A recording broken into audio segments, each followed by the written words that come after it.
Gandel, kaya ngono kelangenane Bu Padmi ugi kula aturaken mempelai berdua lan ugi Pak Sumarno sumrambahipun para sepuh adi sepuh para pamirsa ingkang keparengungan wonten mriki sedaya. Ngono. Ngono kuwi. Monggo Bu Sukesi apa arep matur karo para lenggah sing ngaturke panuwun karo Pak Marno karo Pak bapak-bapak sedaya lan Bu Padmi. Ayo coba. Nggih, assalamualaikum warahmatullahi wabarakatuh. Alhamdulillah wa syukurillah bapak-bapak Jumantono mriki priyayine ramah sedaya. Pak Dalang, remen kula dalu niki. Ternyata Jumantono niki penggemar wayang saestu lho. Lho kok saged? Nggih. Panjenengan nalika nggelarke wayang prolog wau sedaya sami mresani enten ula godhi metu enten iwak-iwak metu ya ampun kula kelingan ula kula sing teng omah niku lho Pak Dalang. Ula sing endi? Ya nika Ula kisi ya to. Ya tekene wis kae ora. Matur nuwun dumateng Ibu Padmi sekeluarga ingkang dalu niki sampun memberi kepercayaan dumateng kula lan bojo kula nglipur keluarga besar mriki Bu Padmi. Mugi-mugi saksampunipun Ibu Padmi sekeluarga Bapak Kepala Desa ugi anggenipun ngawontenaken tasyakuran halal bihalal lan badhe mantu benjing menika tansah pinaringan gangsar sedayanipun. Amin. Lan kula meling Bu Padmi, taun niki lek panjenengan sampun wayangan dalangipun Ki Cahya Kuntadi. Kula meling siji Bu. Taun ngarep yen nganti wayangan dalange ganti Bu, mengke kualat lho Bu.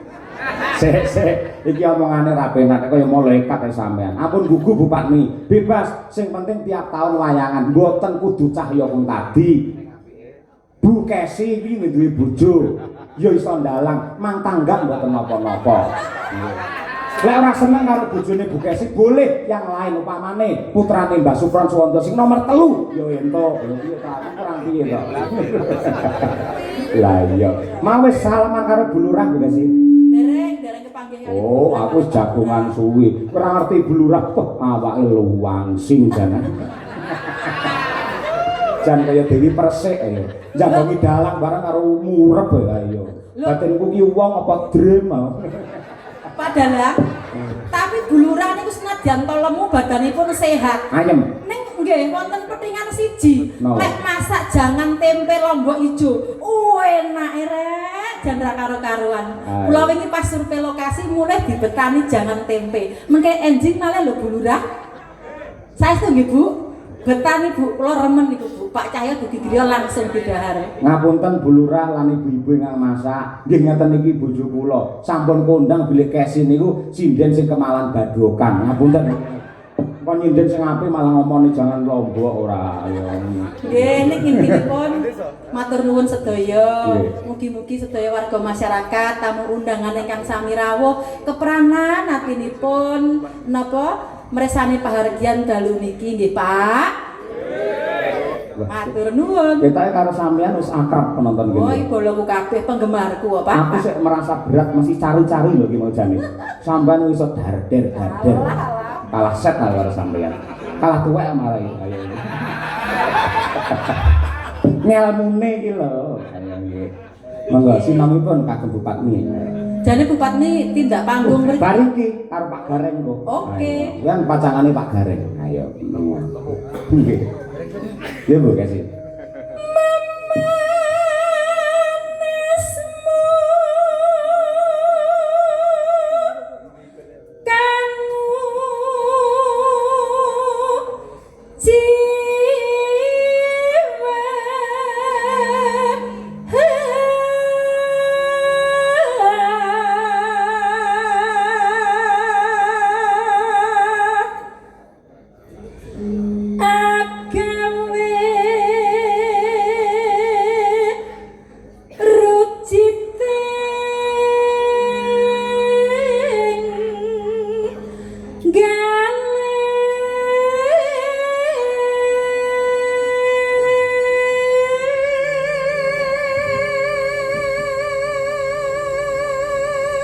Tembang menika ugi kula aturaken dumateng kadang kula sepuh Mas Haji Keri Sularto kuwi adine Bu Padmi. Heeh, kuwi sapu kawate sing ngurusi rena-rena. Ayo, klebu ngurusi rokokmu barang. Iya, biasane aku ndalange goreng entuk 2 bungkus ngono tok. Bareng nang kene iso entuk 2 slop. Ayo. Sesuk didol. Ayo. Niki medal malih Pak Dalang. Napa malih? Rokok pirang-pirang bres. Nggih, niku nggih kanca-kanca, nggih. Nggih. Kanca-kanca sing khusus sesuk ra melu ning Lampung. Ayo ndang. Serasa marai panas Mas Imam orangnya.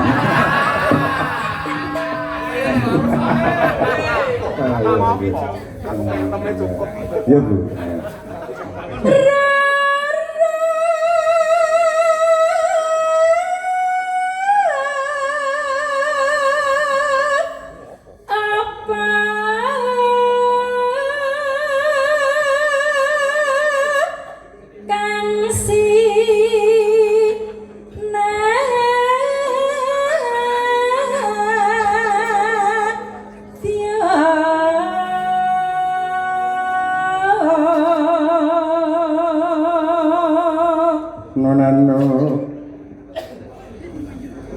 Upama Mbak Elisa mundut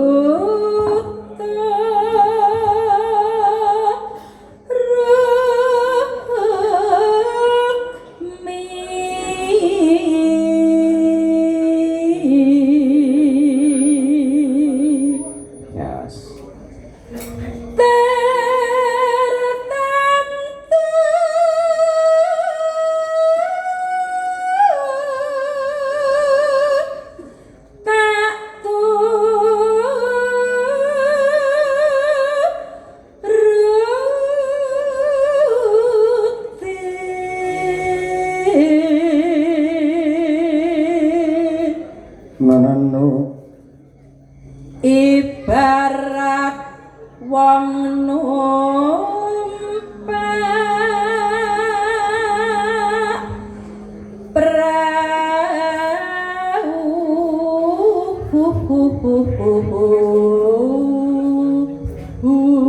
luar biasa. Tepuk tangan untuk Bu Kesi para lenggah dan ambak wis meh 50 parandene nyengkok isi apike kaya ngono. Ayo, mula anake nganti 4. Sik cilik-cilik kae. Ya, angger adus sing tak dupak ya, ayo adus. Ngono kae. Cilik-cilik ayo. Lho, anakku akeh sik cilik-cilik. Kuwi menandakan nek sampeyan iki karo aku ya tresna tenan. Oh, tresna sugih. Greget tenan. Ah, ya kaya ngene ra menghargai wong. Oh, menghargai nggih nggih. Nggih. Pripun Bu Kesi? Lah ya to aku ki kurang setia apa karo sampeyan to, Pak. Ning omah sampeyan yen kesel bar wayangan ya tak pijeti lho. Nggih, leres. Sampeyan lek ngelak njaluk digawekne susu ya tak gawekne wedang susu, kopi ya kopi, teh ya teh tak penjalukmu. Bojo sia-sia karo wong wedok ngono to, Pak. Pak. Yen ketok apa saiki ketok apa? Sampeyan aja nelongso kaya ngono kuwi. Awake dhewe omah-omah lah wis 16 taun to. Anake wis 4. Elek-elek aku kuwi anake kiai, anake kaji, mantan lurah ya dalang. Seksine piye akeh. Kapan aku njaraki wong wedok liya yen enek sampeyan? Ora tau Bu Kesi. Lho. Wis mulai payu kan. Ya nenek ya. Lho, bapak-bapake preso kabeh lho, sing delok iki lho ngerti. Bojo menjelok prongkan wanita ngono to, Pak. Oh iya. Ya pancen aku saiki semenak papat, ketok peyot, ketok tuwek kalah lek karo Winong, aku ngerti kok. Ora masalah sih nek kristal ora masalah. Ayo. Monggo, iya. Lumampah tanpa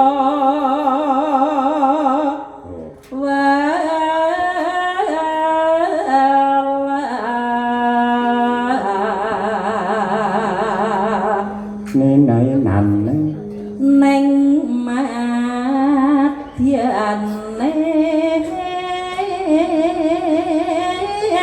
jala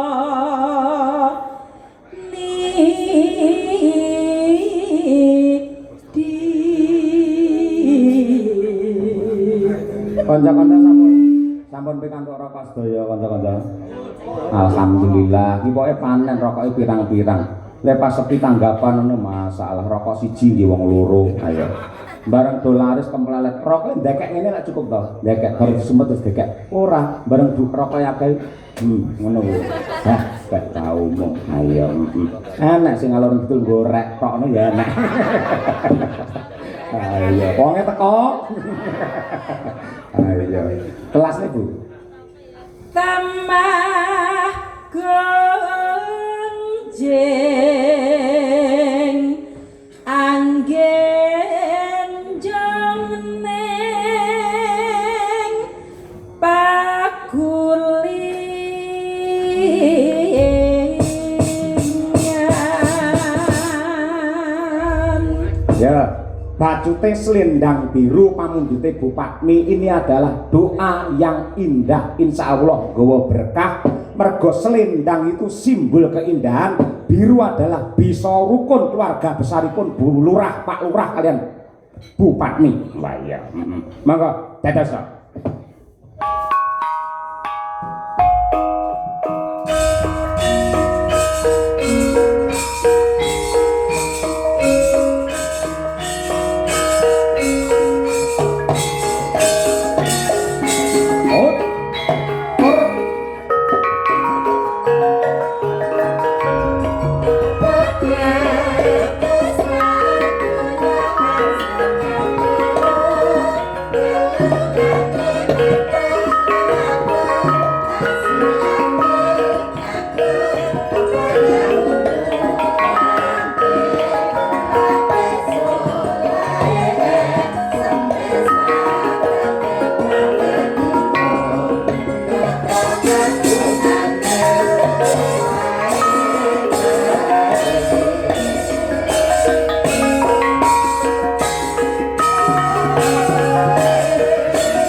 Nyobi semanten kakung Raka Mas Muhammad Taslim. Ayo coba kaya apa? Monggo.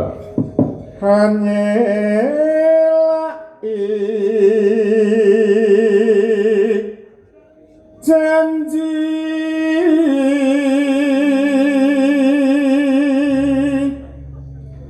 selendang biru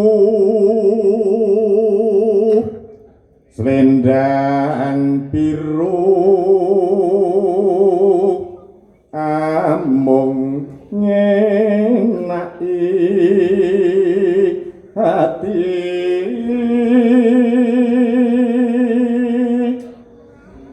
nora tekan batin setiamu.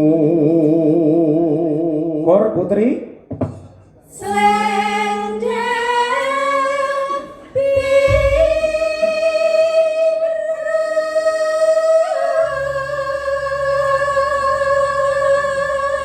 sekali lagi, yuk. Tetap ono janjimu, selendang biru.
Kantos Mas Joko, tapi monggo Mas Joko Rianto. Ya. Awut dadi nang wong ora. Panjenengan janji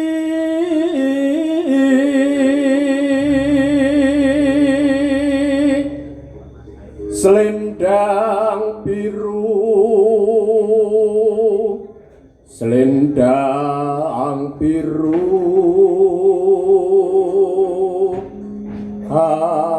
amung ngenaki hati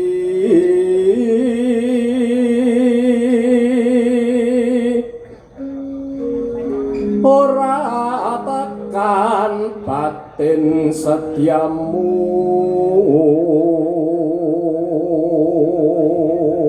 kakung putri bareng yuk Selendang